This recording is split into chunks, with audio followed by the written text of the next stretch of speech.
very intriguing water source, and it's one of a kind, basically. Living in the desert and having that kind of resource here is just, it's just amazing to have it. The city's fortunate to have the Bonita Creek water system. It's a fabulous source of water, good quality water for the city. It was built about 80 years ago. The Bonita Creek system is kind of an ingenious combination of components that consists of a well field at the head of the system, and then an area about a half-mile long that's called the infiltration gallery, where 24-inch perforated pipes spread out across the Bonita Creek Valley and take in water from the aquifer there in Bonita Creek. At the lower end of the system, the water comes out of the ground, out of collector pipes that are underground, and emerge into the pipes that transport the water on into the City of Safford and their service area. So right now we're standing on the emergence where we collect the water and it comes out of the ground into our pipes. Now from there, it'll travel down this 24-inch line suspended on the rock wall, going to our main containment, which is the 10 million gallon tank in the City of Safford, and that is roughly 22 miles away. Historically, we've been able to collect around 2,150 gallons a minute through that system. And that supplies approximately 70% of the water needs during the hottest part of the months. Throughout the last decade or so, Safford was experiencing less and less water coming from the Bonita Creek area due to drought. Prior to the drought, the flows in the pipe were 2,000 or greater gallons per minute. And they were dropping down to 1,400 or 1,500 gallons per minute. And so this caused great concern to the city, and so the city went to Freeport and said, is there something that you can do to help us? In 2013, we were hit really hard with drought situations, 2012, 2013. We lost our flow, a lot of our flow in Bonita. So we partnered with Freeport McMoRan and Clear Creek Associates to find a way to bring that water to the surface to our pipeline. I believe when Clear Creek first came to us and Bob Agondo came to us, they were interested in being able to monitor the groundwater and where it was, the levels of the groundwater in Bonita Creek itself. And so that's what Clear Creek started taking that data and suggested that some new piezometer wells be drilled at some different elevations.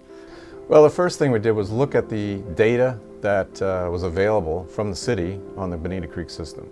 And we recognized that there weren't enough wells along the system to really understand how it was functioning. So we recommended to the city and to Freeport that they install some shallow wells. So we installed about 10 wells along the Bonita Creek system and then began to monitor them. So we've been collecting data from those wells and looking at how it responds to when they turn the system on, when there's a rain event and Bonita Creek is flowing, how fast does that aquifer recharge and fill back up. And we also upgraded 4 existing piezometer wells that they had in the system, and we began to accumulate data. We also did some exploratory borings in the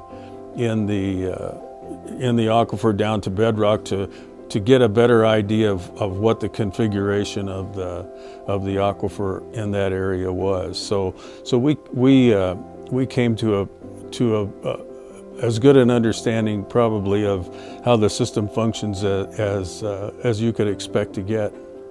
After that, that's when Stephen really had that light bulb go off, I call it, and thought, you know, with the type of fall that we have in the canyon, that there was a possibility that we could actually draw the water in. The water was there, but it just wasn't free flowing in any longer.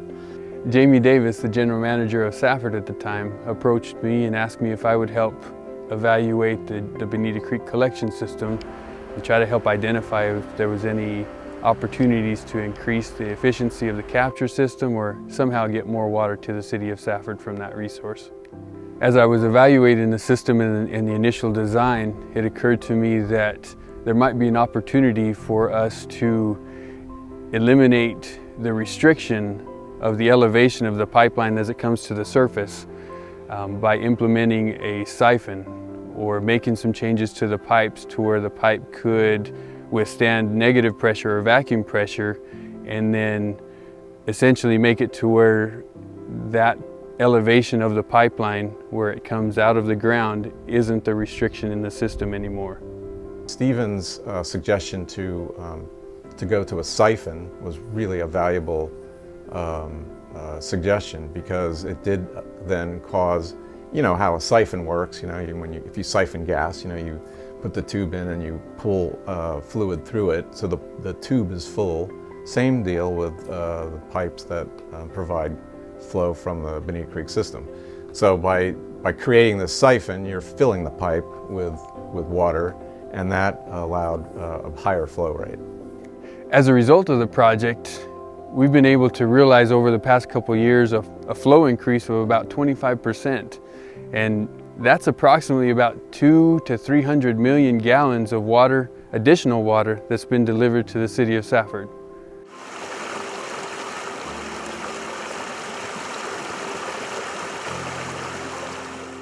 Stephen Richardson really thought and really studied our system and came up with a very viable way for us to manage this. Without their help, we may have been pumping more water from our wells and just been stuck with whatever it could have free flowed. So it's been very valuable to us. Through the conversion of the siphon, we are now able to predict how much water is going to be coming down. Without the siphon, we were struggling with the amount of water, keeping up with production and demand. With the siphon, we know how much water is going to be coming down. We're able to collect the amount that we need to thrive in the City of Safford. The siphon system has worked rather well, and therefore we are going to keep it on a long-term basis.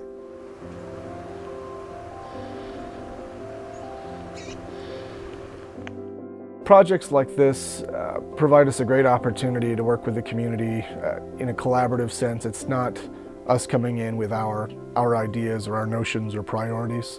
It's meeting an actual community priority that comes directly from stakeholders, and it's not necessarily just the company providing financial resources, but working in tandem toward success on a project that benefits everyone in the community. Also, just by working together, it gives us an opportunity to build stronger relationships in the community, stronger relationships with key stakeholders in local government and other civic institutions. Well, it's a great example where an employer, a major employer in a community, works with the community to resolve a problem. In this case, it was a water supply issue, and of course, many Freeport employees live in the area, and they depend on good, clean water also. So it's good not only for Freeport, but for their employees, and therefore for the whole community. But I think Freeport has done an excellent job of reaching out and supporting the city when the city asked for help. The partnership that we formed with the City of Safford and their staff was extremely productive. We all we all knew that we had a shared problem, because Safford and Thatcher and the Upper Gila Valley is Freeport McMoRan Safford's community as well. Our support comes from this community. So it was in all of our interest that we put every resource that we had available to us in support of the city to help them understand the water resource that they had that is responsible for providing 70% of the water needs of the area. Thank you to the City of Safford staff for being great, working with us, for embracing the opportunity to collaborate. They very quickly were bringing out the as-builts and bringing out the designs and wanted to know how can we work together to troubleshoot this issue, and is there some possibility, in spite of decades of experience that were in the room that understood that water system and the water collection to that water collection system. They wanted to know what ideas do you have and how can we work together to solve those ideas, and it was a powerful thing to be a part of in the early stages, and so we're very grateful to the City of Safford for working with us and just making it a great partnership. We couldn't have done it without them. they couldn't have done it without us. I'm just really, truly, I'm amazed, you know, of what's happened over the past 3 years. And again, very overcome by the relationship that we've created between the governments, you know, and the mining industry and Clear Creek. And I'm just very excited about the future and what it could hold. You know, they're always there to help at a moment's notice, so it's very appreciative.